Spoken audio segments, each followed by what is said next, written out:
நீங்கள் யாரை போல இருக்க விரும்புகிறீர்கள்? ஒவ்வொருத்தருக்கும் ஒவ்வொரு ஸ்பெஷாலிட்டி இருக்குது. மோசேயை போல ஒரு தீர்க்கதரிசி இஸ்ரவேல்ல பின்பு எழும்பவில்லைன்னு போட்டிருக்குது. அதே போல சாலமோன் எப்படியாப்பட்டவனா, அவனுக்கு முன்பாக அந்த ஞானத்துல ஒருவனும் பெரியவன் இல்லை, அவனுக்கு பின்பாக ஒருவனும் பெரியவன் இல்லை. யோசியா ராஜான்னு ஒருத்தர் இருந்தார்.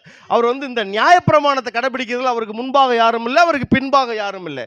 அதே போல எசேக்கியா ராஜா தேவன் மேல வைத்த நம்பிக்கையில அவனுக்கு முன்பாக யாரும் இல்லை, பின்பாக யாரும் இல்லை. இப்படி முன்பாக யாரும் இல்லை, பின்பாக யாரும் இல்லைன்னு பார்த்துட்டு இருக்கும்போது யோபுவை போல பூமியிலே ஒருவனுமே இல்லை அப்படின்னு போட்டிருக்கும். நான் ஆபிரகாமை போல வாழ விரும்புகிறேன். ஏன்னா அவன் தான் விசுவாசிகளுடைய தகப்பன், முற்பிதாக்களில் முதன்மையானவன். நான் ஈசாக்கு போல வாழ விரும்புகிறேன்னா அவன் வாக்குத்தத்தத்தின் பிள்ளை. அடுத்து நான் யாக்கோபை போல வாழ விரும்புகிறேன், தேவனோடு போராடி மேற்கண்டவன். இந்த நான் யோசேப்பு போல வாழ விரும்புகிறேன். யோசேப்பு கனி தரும் திராட்சை கொடி. அடுத்து ஆரோன் அப்படின்னா என்னன்னா, அப்படின்னா ஒளி.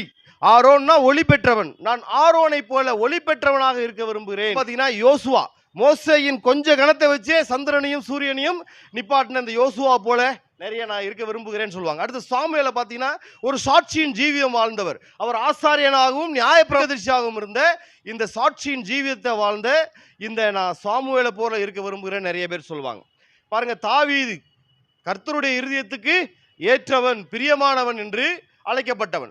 அடுத்து பார்த்தீங்கன்னா எலிசா இஸ்ரவேலுக்கு ரதமும் குதிரையுமாக இருந்தவன். அவனை போல நான் இருக்க விரும்புகிறேன், பலத்த தீர்க்கதரிசியாக இருக்க விரும்புகிறேன் நிறைய பேர் விரும்புவாங்க.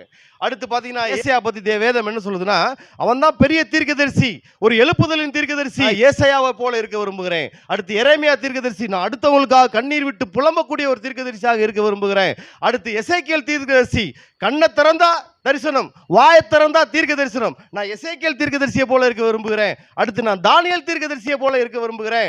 பாருங்க, நீ மிகவும் பிரியமானவன் தானியேல் தீர்க்கதரிசியை குறித்து அழைக்கிறத பார்க்கலாம். அடுத்து பார்த்தீங்கன்னா எஸ்ராவை குறித்து வேதம் என்ன சொல்கிறதுனா, அவன் தேறின வேதபாரகன் மட்டும் சொல்லாம அவன் உத்தம வேதபாரகன் அப்படின்னு சேர்த்து சொல்லுது. அடுத்து பார்த்தீங்கன்னா நாத்தான்வேல், இதோ கபடற்ற உத்தம இஸ்ரவேலன், நான் உத்தமனா இருக்க விரும்புகிறேன் அப்படின்லாம் பார்க்குறான். எப்பாப்ரா கொலேசியர்ல உள்ள ஒரு நல்ல விசுவாசி, தன் ஜனங்களுக்காக எப்போதும் போராடி ஜெபிக்கிற இந்த எப்பாப்ராவை போல நான் இருக்க விரும்புகிறேன்.